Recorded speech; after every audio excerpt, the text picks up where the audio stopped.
Welcome to Chapter 21, The Conceptual Image. This is where the illustrator who was interpreting a writer's text gave way to the graphic imagist making a statement. This new breed of designer was often concerned with the total design of the space and the integration of word and image. To begin this chapter, I want you to tell me, what does the conceptual image convey? We will begin our discussion with the work of Italian designer Armando Testa. He used highly abstract combinations to convey the meaning of the subject. His ads for Pirelli tires had an international impact on graphic design. He used the vocabulary of surrealism by combining the tire with easily recognized symbols. In this poster, the strength of the bull elephant is conveyed as an attribute of the tires. Poland came out of World War II devastated. Graphic design almost ceased to exist, like many other aspects of the Polish culture. In the communist post-war Poland, the clients were state-controlled institutions and industry. So in Poland, the poster played a unique role in the cultural life of the nation. I want you to tell me, what was that role? Tadeusz Trepkowski was an early poster artist after the war. He expressed the tragic memories and dreams for the future that were deep within the national consciousness. He reduced words and imagery until the content was at its simplest form. In this famous anti-war poster, he used few shapes to symbolize the city destroyed by bombs with the statement, "No." Henryk Tomaszewski became the spiritual head of Polish graphic design after Trepkowski's untimely death.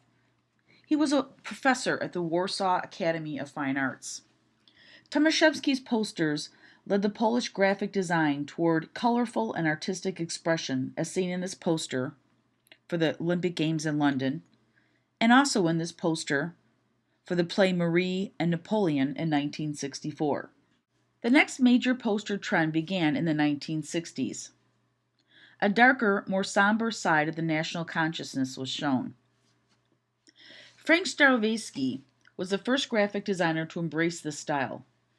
In this style for the Warsaw Drama Theater 1962, a cube drawn in perspective transforms the flat page into a deep perspective where the images seem to float above it.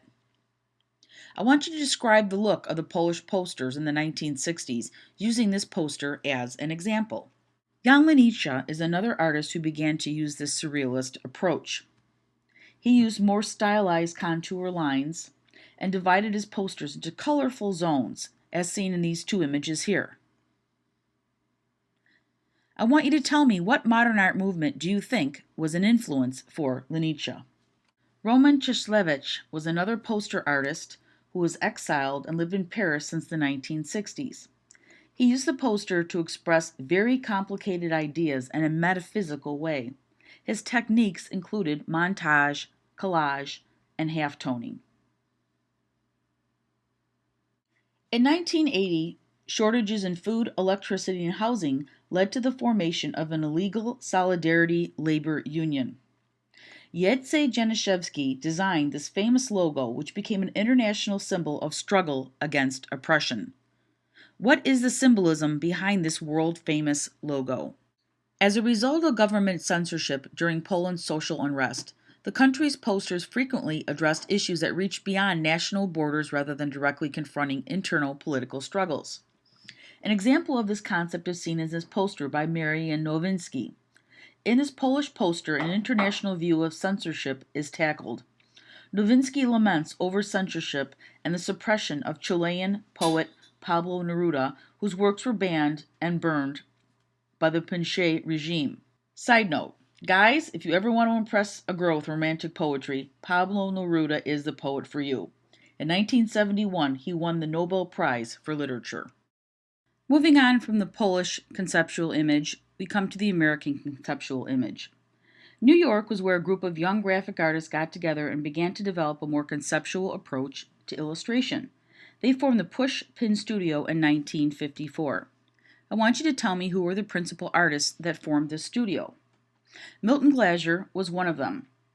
Their philosophies and personal ideals were globally influential. They used art and graphic history as a source of information and often reinvented the source in new ways. Here are a few examples of Glaser's. Glaser was hard to categorize as an artist because he was always reinventing himself. In this first image, this is a record album cover for The Sound of Harlem done in 1964. And this next image, which is timeless and very famous of Bob Dylan, illustrates this contour line and flat color period. This was a poster he did for a Dada and Surrealism exhibition poster. The smaller table isolates the word real within the longer word surrealism. And lastly, this is his famous Art Is Whatever poster, done in 1996. Suggesting a painting by Magritte, visual and verbal meanings are explored by manifesting a hat as a photograph, a shadow, a word, a pictograph, and a written definition. Seymour Fast was another principal designer with the Pushpin Studio. Traces of children's art, primitive art, folk art, woodcuts, and comics appear in his design. In this album cover for the Threepenny Opera, he demonstrates his ability to take many art forms and blend them together successfully. And in this anti-war poster, he takes a common saying and advertises it and gives it new life. In this poster for a Judy Garland concert, he uses color to express the resonance of her singing. And both Fast and Glaser developed a number of novelty typefaces as shown here. The term push-pin style became used for the studio's work. Why was the style of the studio so successful? CBS Records was able to operate at the forefront of the graphic interpretation of music. Both music and graphic design share a similar language. John Berg was the art director at CBS Records who made a significant contribution to the conceptual image in terms of album design. Here's an example in this cover for the Byrds' Birdmania. And here's another one for the New York Philharmonic's William Tell album, where he replaced complex visual ideals with a simple graphic representation of the subject. The next type of poster we're going to talk about is a psychedelic poster, a uniquely American genre. The first wave of poster culture came from the hippie subculture of San Francisco. This particular poster was done by Wes Wilson. The other one by Victor McCosco. Both of these gentlemen were main artists involved in the psychedelic poster movement. These posters were generally considered anti-establishment and dealt with values of rock music, non-traditional values, and psychedelic drugs. Hence, the name psychedelic posters. This graphic movement was inspired by Art Nouveau, pop culture, and pop art. I want you to tell me, what did the posters of the 1960s depict? And I just gave you a clue. But more importantly, how were the posters of this era and genre different from other contemporary poster art? Our next conceptual image discussion leads us back to Europe, where during the 1960s and into the 1990s, a poetic approach to graphic design developed. I want you to tell me, why was the European approach to poster design during this period labeled poetic? Gunther Kaiser was a master of this movement.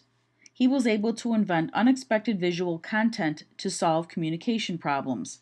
Some of his imagery was convincingly realistic. In this poster from the Deep South, a concert announcement becomes a powerful symbol of the longing for freedom and justice contained in the music through the use of the dove and the typographic treatment. And in another of his designs, this poster for the Frankfurt Jazz Festival shows the trunk of a tree as a horn with a new branch symbolically growing out of it standing for the annual event. German Gunther Rambo was one of the most innovative image makers of the late 20th century. In his designs, photographs are manipulated, montaged, and airbrushed. Everyday images are combined to create a surrealistic statement, as in this series of posters for a book publisher. Rambo's images are almost magic in their ability to create a new reality, and all of this was done without the aid of Photoshop. Imagine that. So I want you to examine each book image here and tell me what that image is communicating about its subject.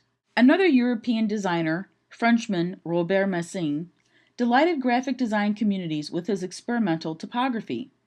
These figures show a pictorial directness in the tradition of comic books with an expressive typography that reminds me of futurist and Dada poetry.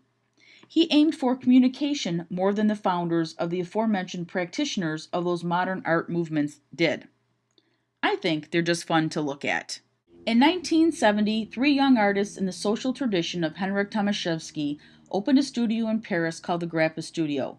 Pierre Bernard, Francois Mihy, and Gerard-Paul Clavel were the artists involved. Here's an example of their work where major political issues were addressed, such as international controversy over nuclear missiles in Europe. Its typographic icon became a symbol for the political position against this and was applied to bumper stickers, buttons, street displays, and posters. For 20 years, they provided inspiration to graphic students all over the world with their idealistic principles and their highly distinctive form of image making. I want you to tell me, how did the designers involved with Grappas go about solving a design problem? And I want you to look into your textbook for this answer. And what was the design of the studio motivated by? Their shocking imagery and dynamic informality of spatial organization with casual graffiti-like lettering was copied by advertising. You should look up some of the other imagery done by the studio on the web. But looking at this particular exhibition poster done in 1982, I want you to tell me, what graphic symbols can you identify from this poster? The third world poster is the last conceptual image category we're going to discuss. The third world is defined by the book as the emerging nations of Latin America, Asia, and Africa during the post-World War II era. Once again, the poster became a powerful tool, where ideas became weapons, and the poster was the vehicle to wield them. Cuba became a major center for poster design after Castro defeated Batista in 1959.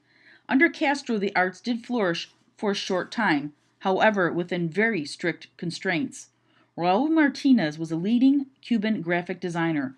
This poster honoring the Cuban people shows figures in bright colors in almost a comic book style.